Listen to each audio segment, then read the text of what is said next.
Hello નમસ્કાર વિદ્યાર્થી મિત્રો, વેદ ડિજિટલ એજ્યુકેશનમાં આપનું હાર્દિક સ્વાગત છે।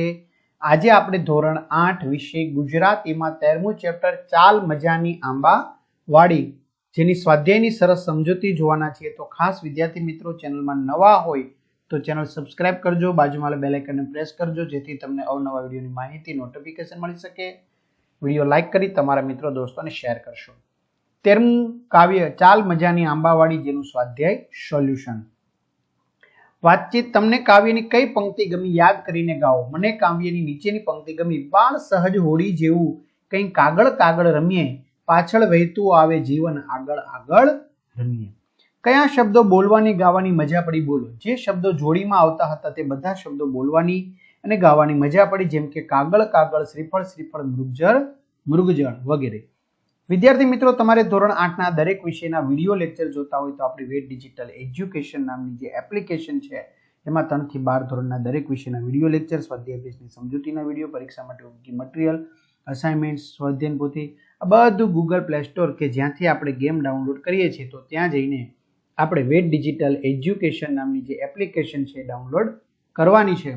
ઓપન કરશો એટલે આ પેજ ખુલે, એમાં તમારા પોતાના મોબાઈલ નંબર નાખો, સેન્ડ ઓટીપી કરો, 4 આંકડાનો ઓટીપી નાખશો એટલે પેડ કોર્સમાં જુદા જુદા પેડ પ્લાનની પીડીએફ, એક્ઝામ પેપરમાં પેપરો, 3 થી 12માં 3 થી 12ના વિડીયો, તમારું ધોરણ પસંદ કરી વિષય પ્રમાણે પાઠવા વિડીયો ફ્રીમાં નિહાળી શકશો।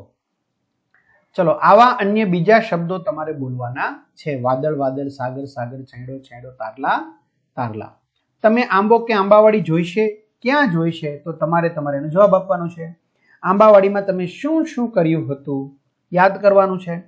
તમે કાગળમાંથી હોડી બનાવો છો તો કેવી રીતે બનાવો છો, બરાબર? કઈ રીતે કાગળને વાળશો એ તમારે કહેવાનું છે। શ્રીફળ વિશે તમે શું જાણો છો, બરાબર? શ્રીફળ નારિયેળ જેને આપણે કહીએ છીએ।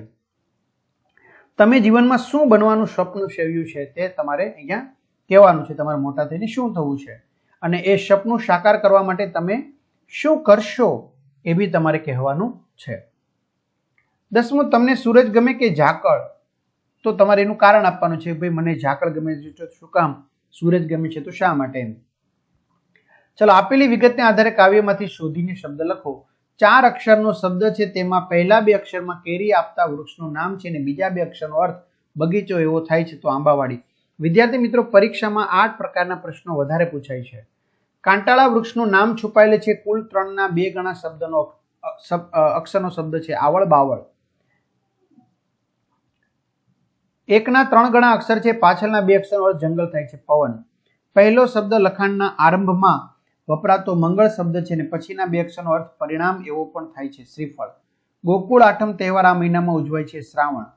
2ના 2 ગણા શબ્દ છે, જેમાં પાછળના 2 શબ્દથી બનતા શબ્દનો અર્થ રેતીનું મેદાન એવું થાય, પહેરણ। ત્યાર પછી તમે આવી કોઈ પણ 4 કડી બનાવી ઉત્તર લખો। ગામનું નામ છે વડનગર, પહેલા 2 અક્ષરનું નામ છે વડ, પહેલેનો ત્રીજો અક્ષર મળીને જંગલનું પર્યાયવાચી થાય વન।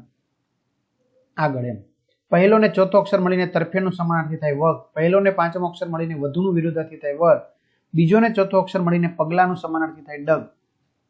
ત્યાર પછી જે તે વાક્યને બંધ બેસતો શબ્દ કૌંસમાંથી શોધીને લખો અને જે તે શબ્દને અનુરૂપ વાક્ય બનાવો, બરાબર? કલ્પેશભાઈએ થોડી ઘણી ચા પીધી, અડધી પડધી, તો કલ્પેશભાઈ અડધી પડધી ચા પીધી। બાળકને લખોટી, છાપો, સિક્કા વગેરે એકઠા કરી સાચવા ખૂબ ગમે, સંઘરવું, બરાબર? તો અહીંયા સંઘરવો શબ્દ આવી જવો જોઈએ। 13, બીજું, અરે વાહ શ્રેયા, બરાબર? તો શરીખું, તો અહીંયા શરીખું, અદલ એટલે કે શરીખું। ત્યાર પછી સતત વરસી રહ્યો, વરસી એટલે હેલી। ત્યાર પછી નાહક એટલે કે કારણ વગર, વગર કારણે એટલે એને કહેવાય નાહક। ત્યાર પછી મરમર, બરાબર? મંદ મંદ ઝીણો એટલે કહેવાય એને મરમર, સંગીત સાંભળવું ગમતું હોય ને ઘણાને, હા, તો એવી રીતે મરમર એટલે કે ધીમો ધીમો, બરાબર? આગળ, ત્યાર પછી આગળ વધીએ આપણે। સમાન અર્થ ધરાવતા શબ્દો વાળા વાક્યોની જોડ બનાવો અને વાક્યને લાગુ પડતો શબ્દ છે એ તમારે શબ્દાર્થમાંથી શોધીને લખવાનો છે, બરાબર? જો અ અને બ જોડકું, પેલામાં ચોથું લાગુ પડશે, બીજામાં પાંચમું, ત્રીજામાં પહેલું, ચોથામાં બીજું અને પાંચમામાં ત્રીજું। આ બધું લખેલું જ છે વિદ્યાર્થી મિત્રો, બરાબર? જો પહેલામાં અમસ્તુ શબ્દ, બીજામાં અડચણ, ત્રીજામાં કપટ, ચોથામાં કમનસીબ, પાંચમામાં કમજોર.